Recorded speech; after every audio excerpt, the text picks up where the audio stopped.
BJP के नेता जो इंस्टेंसेस बता रहे हैं उन पर स्पेसिफिक जवाब दीजिएगा। आप कह रहे हैं कि इनको जब बुलाया जाता है, अपमानित करने के लिए बुलाया जाता है, 5वीं 6ठी रो में बिठा दिया जाता है। अब बीजेपी के जो नेता हैं वो ये बता रहे हैं इंडिपेंडेंस डे 15 अगस्त, रिपब्लिक डे 26 जनवरी, इनको बुलाया गया, नहीं गए। रामनाथ कोविंद जी का राष्ट्रपति के तौर पर जब शपथ वो ले रहे थे तब भी नहीं गए। सीपी राधाकृष्णन, अभी हाल की बात है, उनके भी शपथ ग्रहण में नहीं गए। ये क्यों नहीं गए राहुल गांधी, क्यों नहीं जाते? बता रहा हूं, 15 अगस्त और 26 जनवरी के कार्यक्रमों का ही मैंने आपको उदाहरण दिया। हमारे हॉकी के खिलाड़ी, उनके पीछे राहुल गांधी और खरगे साहब। आप बहुत पुराने पत्रकार हैं, मुझे अच्छी तरह याद है, आपको भी याद होगा, सुषमा स्वराज जी को कहां बैठाया जाता था जब लीडर ऑपोजिशन थी वो, या अरुण जेटली जी को हम कहां बैठाते थे जब वो लीडर ऑपोजिशन राज्यसभा के थे, आपको अच्छी तरह याद है। तो परंपराएं होती हैं, हमने पूरा सम्मान दिया है, और आज जब वो सम्मान बिल्कुल नहीं देते तो आप ये मत भूलिए कि लीडर ऑफ ऑपोजिशन भी इस देश की आवाज है। इस देश के 60% वोटर्स की आवाज लीडर ऑफ ऑपोजिशन है, आप सिर्फ 40% लोगों की आवाज हैं, ये भूलिए मत। पवन जी, तो क्या करेंगे? मतलब ये तो रिश्ते इतने खराब हो गए हैं, बताइए। विदेशी नेता आ रहे हैं, रूस के राष्ट्रपति, और हमारे देश में किन मुद्दों पर राजनीति हो रही है? राहुल जी कह रहे हैं मुझे मिलने नहीं देते, मुझे डिनर में नहीं बुलाया। किसकी जिम्मेदारी है सुधारना? हमारी, आपकी है क्या? जिसकी जिम्मेदारी है वो सुधारे ना, निकले ना अपनी उस कायरता से बाहर। ठीक है, ओके। ये कायरता है और कुछ नहीं है, जिसमें आप में इतनी हिम्मत नहीं है कि आप उस कमरे में लीडर ऑफ ऑपोजिशन को भी बैठा सकें। ये एक अंग्रेजी में कहते हैं इंफीरियोरिटी कॉम्प्लेक्स है आपको। कौन अपने आप को विश्वगुरु बना के घूमता है? जब तक आपको मालूम है कि आप चेले भी नहीं हो किसी के, उस लायक भी नहीं हो, आप अपने आप को विश्वगुरु बना के घूम रहे हो। ये इंफीरियोरिटी कॉम्प्लेक्स का बहुत बड़ा उदाहरण है। मैं और आप तो नहीं कहते साहब मैं गुरु हूं। क्यों नहीं कहते? क्योंकि हमें मालूम है हम जैसे हैं वैसे खुश हैं। वंदे मातरम और एसआईआर पर संसद में चर्चा होने वाली है सोमवार, मंगलवार, बुधवार को। राहुल गांधी बोलेंगे पवन जी? हम तो बोलेंगे ही साहब। हम तो वंदे मातरम तब बोलते थे जब वंदे मातरम बोलने पे लाठियां खाते थे। इनकी तरह नहीं है, कायर लोग नहीं है हम तो तब वंदे मातरम बोलते थे। ये अब जब आजादी मिल चुकी, अब आए साहब वंदे मातरम बोलेंगे। वाह, कमाल है। दे दीजिए इन्हें भारत रत्न, दे दीजिए इन्हें परमवीर चक्र। नहीं, मैं ये पूछ रहा हूं पवन जी, क्योंकि अक्सर राहुल गांधी कहते थे और आप भी कहते थे ना, आपके सारे नेता, संसद में राहुल गांधी बोलते हैं तो क्या वो भूकंप आता है, भूचाल आता है? तो सोमवार, मंगलवार, बुधवार को आएगा भूचाल संसद में? ये पूछ रहा हूं। आप देखे जाइए, हम तो बोलेंगे। हाँ। हमको जो मन की बात हमारे है वो हमारे मन की बात नहीं है। हाँ। इस देश के 60% लोगों के मन की बात है, हम जरूर बोलेंगे। अच्छा, वो हाइड्रोजन बम का क्या हुआ? बिहार के बाद ये कह रहे थे कि बिहार पर भी कुछ ला रहे हैं पवन जी। अरे साहब, बिहार पे भी आएगा, वाराणसी पर भी आएगा, और आप चलाएंगे, मुझे मालूम है, आप पर भरोसा है मुझे। Okay, all right. यानी कि अभी पवन खेड़ा, क्योंकि जो कांग्रेस के रणनीतिकार हैं, राहुल गांधी के रणनीतिकार हैं, जो क्लोज ग्रुप है, उसमें पवन खेड़ा एक इंटीग्रल पार्ट है।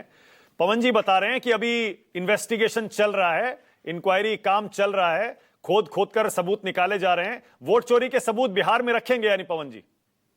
ना केवल बिहार में, जो आज एसआईआर के नाम में बंगाल में हो रहा है, गुजरात में हो रहा है, और अन्य राज्यों में करने की कोशिश की जा रही है, वो सब आपके सामने जरूर रखेंगे।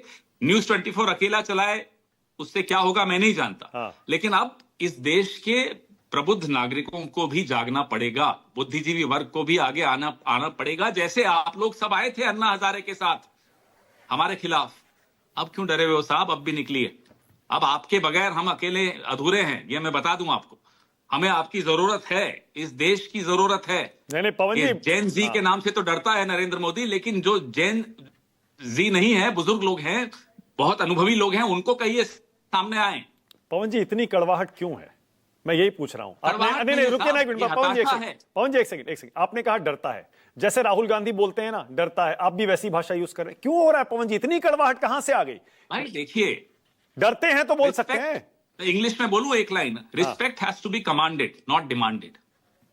ये क्या कमांड करते हैं रिस्पेक्ट? आज इनको प्रधानमंत्री पद से हटा दीजिए। चलिए मैं इनको बोलता हूं, आपको बुरा लगता है इसलिए। आज इनको प्रधानमंत्री पद से हटा दीजिए। सुनिए, इनकी परछाई इनकी इज्जत नहीं करेगी। आज आप लिखकर ले लीजिए, ये इस काबिल नहीं है कि इनकी परछाई इनकी इज्जत कर सके, और आप चाहते हैं कि हम इनकी इज्जत करें। इज्जत कमाई है क्या इन्होंने? जो मेरे सामने इस देश के लोकतंत्र की हत्या करता है, मैं उसकी इज्जत करूंगा। क्यों साहब? मैं तो कोई मजबूर नहीं हूं, मैं नहीं करूंगा। डाल दे जेल में डालना हो तो। आपकी मजबूरी होगी, करिए आप इज्जत, मेरी कोई मजबूरी नहीं है, मैं नहीं इज्जत करूंगा। नहीं, जो जनता से चुन के आता है, चाहे वो एलओपी बने, सुनिए पवन जी, ऑपोजिशन पे चुनकर आए हैं पवन जी मैं ये कह रहा हूं, चाहे वो एलओपी बने 100 सीट जीतकर, चाहे वो 240 सीट जीतकर एनडीए की सरकार बनाकर पीएम बने, इज्जत तो सबको मिलनी चाहिए पवन जी। जी नहीं, नहीं मिलनी चाहिए, इज्जत कमानी पड़ती है।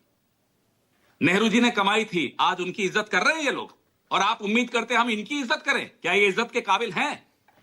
दिल पे हाथ रख के अकेले में पूछिएगा अपने आप से, क्या ये इज्जत के काबिल हैं? पर जनादेश का ही सम्मान कर सकते हैं पवन जी। जनादेश का सम्मान किया हुआ है तो बैठे हैं ना, क्या हो गया उसमें, कर रहे हैं। और जनादेश के सम्मान के साथ साथ इनकी वोट चोरी का भी खुलासा कर रहे हैं। कहां है ये जनादेश?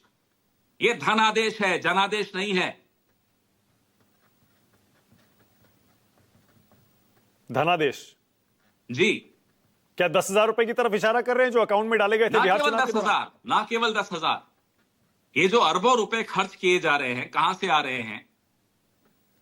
इतने करोड़ों का एक एक सीट।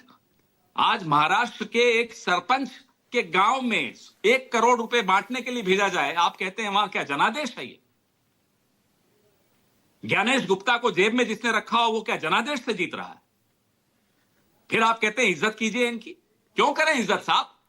रखें कनपट्टी पे हमारे कट्टा, इनका बड़ा मशहूर है ना, ये बड़ा इनको अच्छा लगता है ये सब भाषा। रखें हमारी कनपट्टी पे कट्टा, हम फिर भी इज्जत नहीं करेंगे इनकी। जाए पवन जी, फिर तो वही होगा, वो भी आपको क्यों बुलाएंगे? इनकी पार्टी में और लोग हैं जिनकी इज्जत करते हैं हम लोग, ऐसा नहीं है कि नहीं है। जस्ट क्योंकि वो बीजेपी में हम उनकी इज्जत नहीं करेंगे ऐसा नहीं है, लेकिन इस व्यक्ति की, माफ कीजिएगा, इज्जत करने लायक 2-4 नाम ले लीजिए पवन जी फिर आज, किन की इज्जत करते हैं बीजेपी में? वो बेचारे मुसीबत में आ जाएंगे, कल ही बाहर कर देंगे उनको।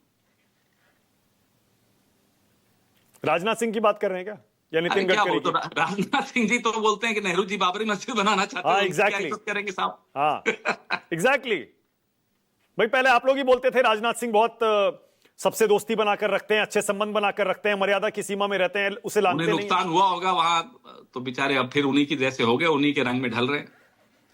पवन जी, आपने मुझे कुछ महीनों पहले एक इंटरव्यू में कहा था कि आप एक बार नरेंद्र मोदी को विपक्ष में बैठकर और सवाल पूछते देखना चाहते हैं, और इधर से राहुल गांधी प्रधानमंत्री के तौर पर उसका जवाब दें। लग नहीं रहा है पवन जी, अभी लग नहीं रहा है कि आपका वो सपना साकार मैं समझ सकता हूं कि क्यों नहीं लग रहा, मैं बताता हूं आपको। हाँ, जो प्रधानमंत्री उस वक्त संसद में नहीं बैठते जब राहुल गांधी भाषण देते हैं, आपको लगता है कि ये विपक्ष में जब होंगे संसद में बैठेंगे भाग लेंगे? ये भगोड़े हैं, ये भाग लेंगे, लिख लीजिए आज आप। लेकिन ये हारेंगे, ये भी लिख लीजिए आप। कितनी चोरी कर लें, इस देश पे भरोसा रखिए। बंगाल में हारेंगे, मानक गुप्ता पर भरोसा है। हाँ, बंगाल में हारेंगे, बिल्कुल हारेंगे, क्यों नहीं हारेंगे? मतलब ममता बनर्जी जीतेंगी? बिल्कुल जीतेंगी, जिसको भी जीतना है जीतेगा, विपक्ष जीतेगा। तो विपक्ष तो वहां बिखरा हुआ है। आपको जो लग रहा है वो होता नहीं है ना हमेशा। क्या मतलब? क्या है छिपी हुई स्ट्रैटेजी, छुपी हुई रणनीति क्या है? अब वक्त पे आएगी, सब कुछ सामने वक्त पे आता है। अच्छा पवन जी,